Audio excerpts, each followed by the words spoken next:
Welcome students, class 12th के आज हमने आपके लिए उन टॉप मोस्ट इंपॉर्टेंट एमसीक्यूज का कलेक्शन किया है जो कि आपके एग्जाम के लिए वेरी मोस्ट इंपॉर्टेंट है। और आप लोगों के लिए हमने बिल्कुल सेम पैटर्न लिया है और टोटल 20 क्वेश्चंस आज के वीडियो में लिए हैं, ताकि आपको अब जब एग्जाम बिल्कुल नज़दीक आ गया है तो आपको ये पता लगे कि आपके मार्क्स कितने आ रहे हैं। अगर आप 20 आउट ऑफ 20 ले रहे हैं तो सोच लीजिए आप बिल्कुल अच्छे चल रहे हैं, इसी मेहनत को कंटिन्यू रखिए। लेकिन अगर आपके मार्क्स कम हो रहे हैं तो जिस पार्ट में कम हो रहे हैं आप उस पार्ट में मेहनत कीजिए। आपके सामने यहाँ पर बोर्ड पर क्वेश्चंस नजर आ रहे हैं, हम आपको उतना टाइम देंगे जितना टाइम आपको पेपर में मिलेगा और आपको उतने से वक्त में इनके आंसर्स कंप्लीट करने। अभी हाथों हाथ में आपको आंसर्स भी साथ में बताऊंगा। पहला question, What was the name of the river at the YMCA? यानी YMCA में जो नदी थी उसका नाम क्या था। चार ऑप्शन आपके सामने हैं और जिसको पता है उससे तुरंत आंसर आ गया होगा। यहाँ पर चार ऑप्शन है, मैसेज river, Clayton river, Yakima river, Columbia river, चार नाम दिए हुए हैं और अधिकतर स्टूडेंट्स को इसका आंसर आ गया होगा क्योंकि ऐसा आंसर हमने ऐसा क्वेश्चन पहले भी ले लिया है और इसका सही आंसर है सी, एकिमा रिवर। आगे बढ़ते हैं question number 2, the daughter of iron master. Daughter of iron master यानी कि लोहपति की बेटी का नाम। Could get the trap seller ready to go with her. उसने वो तैयार कर लिया था फेरी वाले को अपने साथ ले जाने के लिए। चार ऑप्शन है, एडला, एलिजाबेथ, हाना, अनीस, चार नाम है और आपको जरूर इसका आंसर आ गया होगा। आयरन मास्टर की बेटी का नाम क्या था।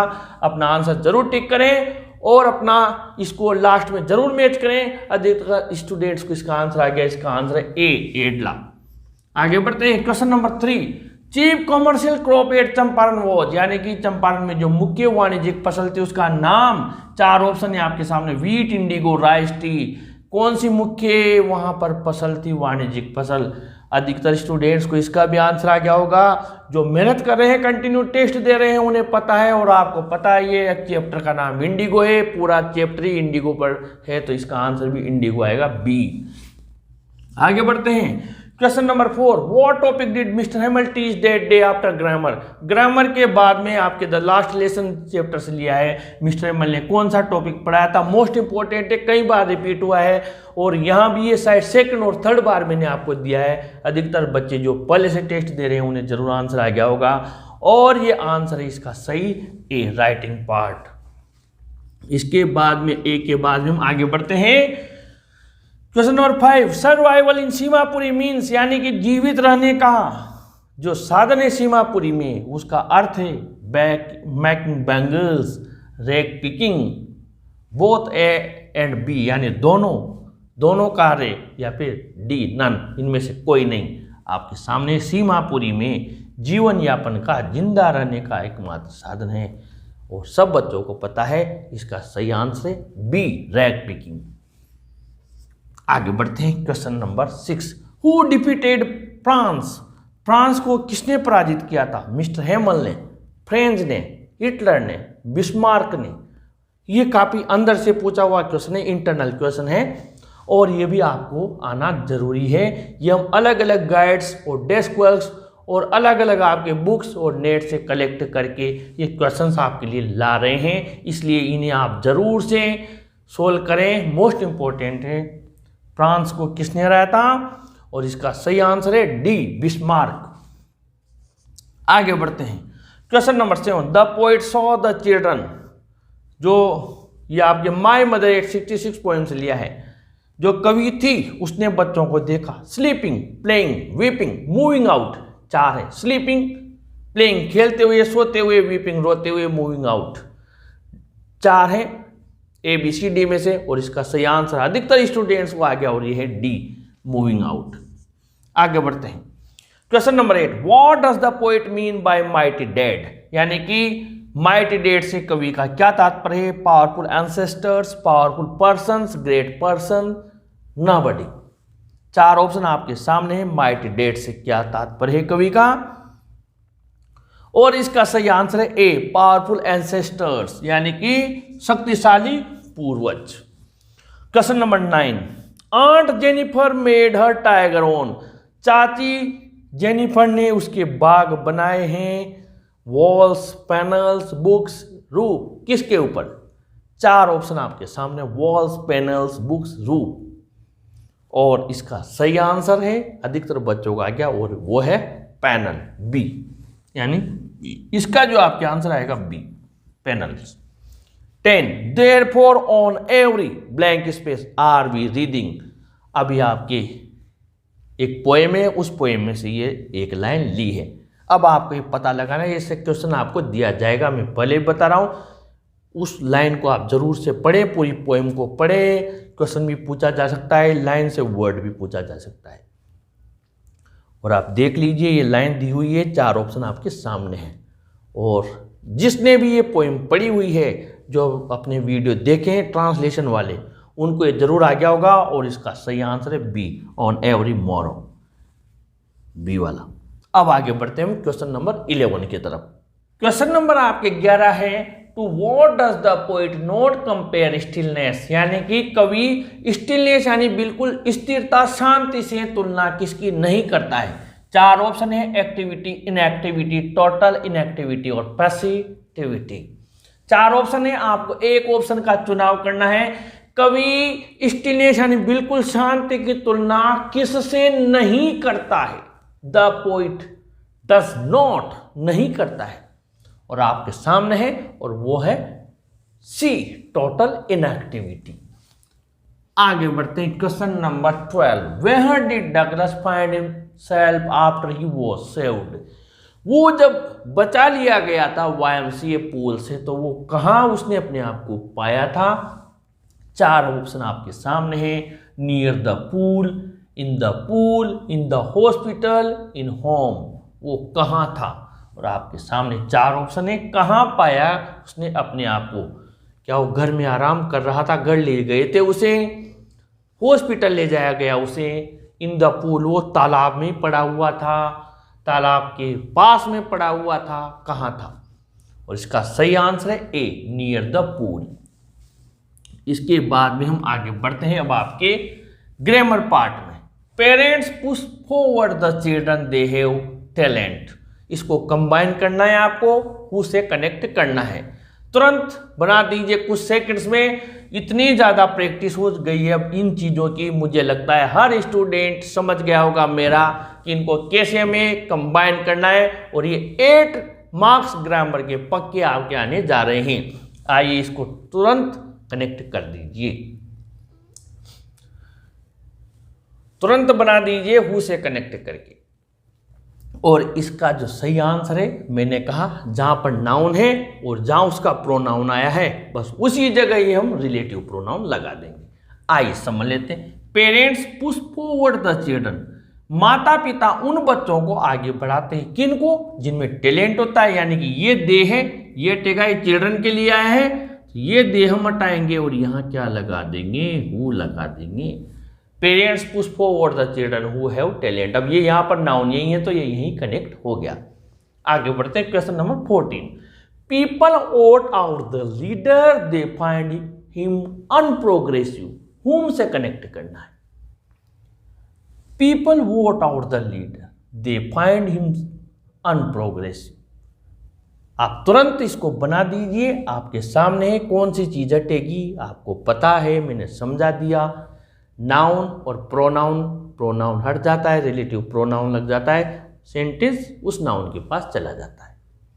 इसमें हमें कोई गड़बड़ करने की जरूरत नहीं रहती है। अब आप देखिए, people vote out the leader, आपने आंसर बना लिया। अब ये हिम हटेगा, ये विशेष ध्यान रखें, हिम हटेगा और हुम इस जगह आएगा, यानी कि ये हिम हमने हटा दिया, हुम लगा दिया। अब ये निकल के सामने आ जाता है, यानी बिल्कुल उस संज्ञा के पास आ जाता है। बाकी 1 2 3 जितने भी वर्ड है वो बाद में सरक के इसके पीछे आ जाते हैं। यहां पर मैं आपको समझा देता हूं। जैसे हमने पीपल का पीपल लिख दिया, वोट का वोट लिख दिया, आउट का आउट लिख दिया, लीडर का लीडर लिख दिया। अब ये क्या हुआ, हिम की जगह हुम आया ना ये वाला, तो ये हमने सबसे पहले यहां लिख दिया, ये हुम लिख दिया। अब हुम तो निकल ही गया, यानी हिम निकल गया। अब क्या बचा, दे, तो ये यहां लिखेंगे दे। अब क्या बचा, फाइंड, फाइंड लिख दिया। और फिर क्या बचा, अनप्रोग्रेसिव, ये बचा अनप्रोग्रेसिव, ये हमने यहां पर लिख दिया। अब question number 15, he was tenacious, he reach the goal as if so, इसमें से एक फिल करना है। He was tenacious, he reach the goal, आपको एक फिल करना है एज इफ सो में से, यहां पर तुरंत लिख दीजिए, ज्यादा टाइम नहीं है, एज इफ सो में से। और इसका जो सही आंसर आएगा वो आएगा एज। अब मैं आपको समझा देता हूं एज क्यों आया। आप हो सकता है कई बच्चों को ये वर्ड समझ में ना आया हो, ये टीनेजर्स क्या आ गया, कोई दिक्कत नहीं है, वही चीज मैं समझाने जा रहा हूं कि फिर भी आप अपना आंसर सही कर सकते हैं। ये सब जानते हैं, एज यानी जैसे कि, इफ यानी यदि, और सो यानी इसलिए, सब जानते हैं, मैंने कई बार बता दिया। अब इनको एक एक को रख के देखें, मान लीजिए आप इसका मीनिंग नहीं भी जानते, फिर भी ये तो सबको पता है, ही रीच्ड, वो पहुंच गया। अब कहीं उसका जो गोल यानी डेस्टिनेशन है, लक्ष्य है, वहां पहुंच गया। हर बच्चा जानता भाई पहुंच गया तो कहां पहुंचा, कोई ना कोई उसका डेस्टिनेशन होगा, कोई मंजिल होगी, वहां पहुंचा। यहां से निकालेंगे एक वर्ड तो सब बच्चे को आ जाएगा, एक वर्ड तो सबको आएगा, पहुंच गया। तो वो क्या था, जब मंजिल पे पहुंच गया तो कोई ना कोई वो अच्छा व्यक्ति था, कोई ना कोई भला ही व्यक्ति होगा, या उसमें लगन होगी, तभी तो मंजिल तक जहां भी जाना था वहां पहुंचा। इसलिए इसका मतलब ये समझे, हम यहां पर नहीं जानते हुए भी निकाल लेंगे, इसका मतलब क्या है कि वो जरूर कोई दृढ़ व्यक्ति था, संकल्पित व्यक्ति था, अपने आप निकल गया। एज, क्योंकि, एज का मतलब यहां पर क्या निकला, एज ही वॉज, क्योंकि, यहां पर जैसे कि या क्योंकि वो निकल रहा है, जैसे कि ही वॉज टीनेशियस, वो संकल्पित था, दृढ़ संकल्पित था, ही रीच द गोल। इफ, यदि यानी होता, जबकि यहां तो पहुंच गया, अभी कंडीशन तो लगी नहीं, यदि ऐसा होता तो वैसा होता, और सो, इसलिए वो वहां पहुंच गया। ये सो तो यहां आता, अगर ये होता कि वो संकल्पित था, फिर यहां ब्लैंक स्पेस देते तब हम लिखते, इसलिए वहां पहुंच गया, इसलिए एज यहां आएगा। एज का मतलब यहां क्या निकल रहा है, जैसे कि या क्योंकि। आगे बढ़ते, it is winter we feel cold, तीन ऑप्शन आपके सामने है। When until as soon as, एक का आपको चुनाव करना है, when until as soon as में से इस जगह सेंटेंस का सेंस निकाले और आंसर फिल करे तुरंत। सेंटेंस का सेंस निकाले, आंसर फिल करे, और इसका सही आंसर आएगा व्हेन। व्हेन क्यों आएगा, जब, व्हेन का मतलब होता है जब, जब सर्दी होती है हमें ठंड महसूस होती है, कोल्ड, सीधा सा। अंटिल का मतलब होता है जब तक, और ए सुनिए जैसे ही, अब जैसे ही सर्दी लगी, सर्दी है हमें ठंड लगी, ऐसा तो होता नहीं। जब सर्दी होती है, विंटर का मतलब क्या होता है, पूरा सीजन। तो जब सर्दी रहती है हमें ठंड लगती है, इसलिए व्हेन आया। Question number 17, you can blank space your work without fear, phrasal verb में कैरी ओवर और कैरी ऑन में से एक फिल करनी। You can blank space your work without fear, तुरंत अपना आंसर फिल कर दीजिए, कैरी ओवर और कैरी ऑन में से एक। और इसका सही जवाब है, आपको पता है, किसी भी चीज को मैंने 1000 बार समझा दिया, कोई दिक्कत नहीं है, फिर भी मैं फिर समझा देता हूं। और का मतलब होता है कंप्लीट करना। वैसे तो कैरी ओवर का अर्थ अलग जा रहा है, लेकिन हम प्रीपोजिशन को इतना सब जानते हैं। कैरी ऑन, ऑन का मतलब हर बच्चा जानता है, ऑन का मतलब ये तो जानता है जारी रखना, चालू करना। तो आप अपना वर्क सब जानते हैं, तुम्हारा वर्क तुम जारी रख सकते हो बिना डर के, तो क्या आएगा, कैरी ऑन। अगर हिंदी में इसका मीनिंग ध्यान नहीं है, तभी फ्रेजल वर्ब का सेंस के हिसाब से कैसे फिल करते हैं, मैंने कई सारी वीडियोज बना दी। फिर देखिए, how did she blank space a gold ring, come by और कम राउंड, एक फिल कीजिए कम बाय और कम राउंड में से। गोल्ड रिंग यानी सोने की अंगूठी, हाउ यानी कैसे, उसे। अब सोने की अंगूठी उसे कैसे, सब समझ गए, मिली, प्राप्त हुई, कम बाय कम राउंड में से एक। अब बाय का मतलब सब जानते, पास से गुजरना, तो इतना तो जानते कि वो अंगूठी के पास गई यानी कैसे मिली, तो ये इसके नजदीक आ रहा है कम बाय, इसलिए यहां पर आएगा come by. 19, he went blank space the room, in और इन टू में से, वो कमरे में गया, कमरे के अंदर गया, he went the room, in और इन टू में से एक। आंसर फिल कीजिए तुरंत, ही वेंट द रूम। और आपको पता है किसी भी चीज में हम गति करके जाते हैं तो इन नहीं आता है, जब कमरे में अंदर ही है, अंदर ही घूम रहा है तो इन आएगा, लेकिन अगर दरवाजे से गति करके अंदर गया तो फिर क्या आएगा, इनटू, यानी यहां पर आपका आंसर आएगा into. Question number 20, the cat jumped blank space the table, बिल्ली टेबल के ऊपर कूद गई। आपके सामने ऑन और अपॉन दो दिए हुए हैं, बिल्ली टेबल के ऊपर कूद गई, ऑन और अपॉन। और इसका सही आंसर आएगा अपॉन। क्यों आएगा मैं समझा देता हूं। जब आप कोई बिल्ली या कोई भी चीज किसी ऐसी ठोस वस्तु पर कूदती है, कोई भी चीज गिरती है, मान लीजिए कोई पत्थर ही गिरा, और अगर वो अंदर नहीं जाता है, समझ गए, जैसे मान लीजिए बाल्टी है अपने पास, बकेट, इसमें पानी सिक्का डाला और सिक्का अंदर गया तो इंटू गति करके अंदर गया, लेकिन ये ठोस वस्तु पर अगर वो चीज वहीं टकरा कर वहीं रह जाती है, जैसे फ्लोर भी है, फ्लोर पर भी अगर ये कोई चीज यहीं रुक गई तो अपॉन होता है। गति करके आया तो बैठा हुआ है तो ऑन द फ्लोर बैठा हुआ है, लेकिन गति करके कोई चीज आई तो अंदर तो जाएगी नहीं, यहीं रुक जाएगी, इसलिए अपॉन। और जो चीज अंदर चली गई वो इंटू होती है, इसलिए यहाँ पर अपॉन आएगा। मुझे पूरा विश्वास है कि वीडियो आपको जरूर अच्छा लगा होगा। पूरा प्रयास कर रहा हूँ आप लोगों को 100 आउट ऑफ 100 दिलाने की। अपने फ्रेंड्स को जरूर शेयर कीजिएगा, इस वीडियो को जरूर लाइक कीजिए फ्रेंड्स, और अपने चैनल को जरूर सब्सक्राइब कीजिए। Thank you.